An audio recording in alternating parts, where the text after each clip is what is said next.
नमस्कार और स्वागत है आपका गृह मंत्री और कोऑपरेटिव्स के मंत्री अमित शाह जी। आज global business summit ET now global business summit जो टाइम्स ग्रुप का एनुअल समिट रहता है, जहां हम समीक्षा करते हैं कि देश अब तक कहां पहुंचा और यहां से कहां जाएगा।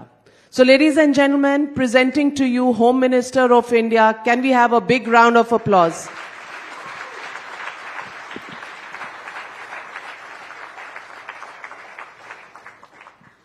अमित शाह जी, चुनाव का मौसम आ गया है, सर्दी गई नहीं है लेकिन गर्मी इतनी ज्यादा हो गई है राजनीतिक कि सवाल सबसे पहला तो यही बनता है कि जब आपको पता है कि 370 सीटें आ रही हैं बीजेपी की और 400 सीटें आ रही हैं एनडीए अलायंस की, तो चुनाव में कोई सस्पेंस नहीं रहेगा? नहीं, देखिए, जहां तक चुनाव के नतीजों का सवाल है, मैं मानता हूं कोई ज्यादा सस्पेंस नहीं बचा है। इवन जिनके सामने हमें चुनाव लड़ना है वो भी संसद में आश्वस्त दिखते हैं कि इस बार ऑपोजिशन में ही बैठना तय है। कोई कंफ्यूजन उनके मन में भी नहीं। परंतु चुनाव का एजेंडा क्या हो,